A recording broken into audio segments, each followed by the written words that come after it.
শুভ সকাল আমার প্রিয় বন্ধুরা, তোমরা সবাই কেমন আছো? আশা করি সবাই ভালো আছো, সুস্থ আছো। তোমাদের আশীর্বাদ ভালোবাসায় আমরাও বেশ ভালো আছি। নদিয়া জেলার ছোট্ট একটি গ্রাম থেকে আমি লিপি আমার ব্লগ চ্যানেলে তোমাদের সবাইকে জানাই অনেক অনেক ভালোবাসা, অনেক অনেক স্বাগত। সকালে যখন ঘুম থেকে উঠি ঘড়ির কাঁটায় বাজে ঠিক 6টা, আর এই 6টা থেকে আমি আমার ব্লগটি শুরু করেছি তোমাদেরকে সাথে নিয়ে। আশা করি ব্লগটি তোমাদের অনেক ভালো লাগবে। প্রথমে আমি উঠানটা ঝাড়ু দিয়ে নিলাম, ঝাড়ু দিয়ে নিয়ে তারপরে ঘরের মধ্যে চলে আসলাম। ঘরের মধ্যে এসে ঘরটা আমার ঝাড়ু দেওয়া হয়ে গেছে। এখন দেখো কিছু আগের দিনের জামা কাপড় ছিল, সেই জামা কাপড়গুলো ভিজিয়ে নিচ্ছি। জামা কাপড়গুলো 10 মিনিট ভেজানো থাক, আমি এদিকে বাসনগুলো মেজে নিই। বাসনগুলো মাজা হয়ে গেছে, এখন আমি জল দিয়ে ধুয়ে নেব। একদিন যাবৎ খুবই গরম পড়ছে। এই গরমে কাজটা কিন্তু আমাদের করতেই হবে, কিন্তু গরম বলে কাজ ফেলে রাখলে আমাদের চলবে না। কাজ তো সবই আমাদেরকেই করতে হবে, তাই না? বাসন আমার ধোয়া হয়ে গেছে, চলে এসেছি ঘর মুছতে। এখন যেহেতু ধুলোর সময়, একটু ঘর না মুছলে ঘর ঝাড়ু দিতে গেলেই ধুলোগুলো খুবই ওড়ে। তার জন্য ঘরটা মুছে নিচ্ছি, আর ঘর মুছে নিলে হাঁটা চলা করতেও আমার কাছে খুবই ভালো লাগে।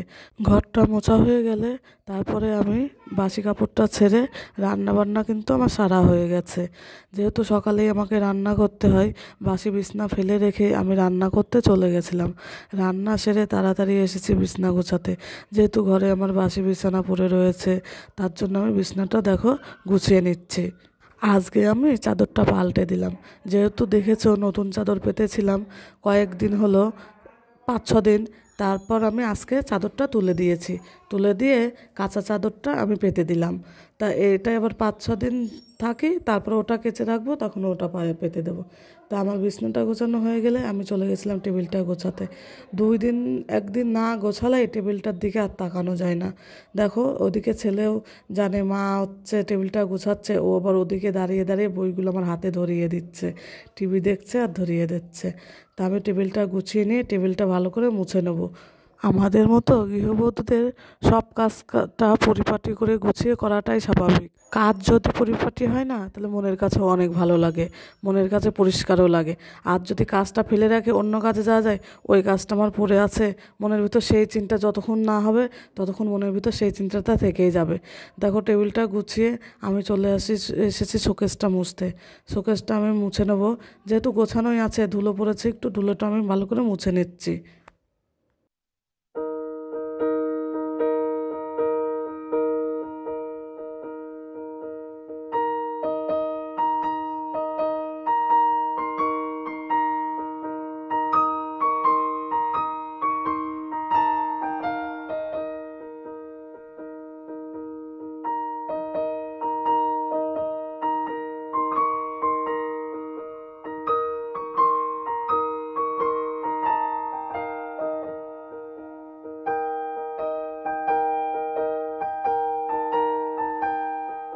শোকেসটা মোছা হয়ে গেলে আমি চলে যাব দরজাটা মুছতে।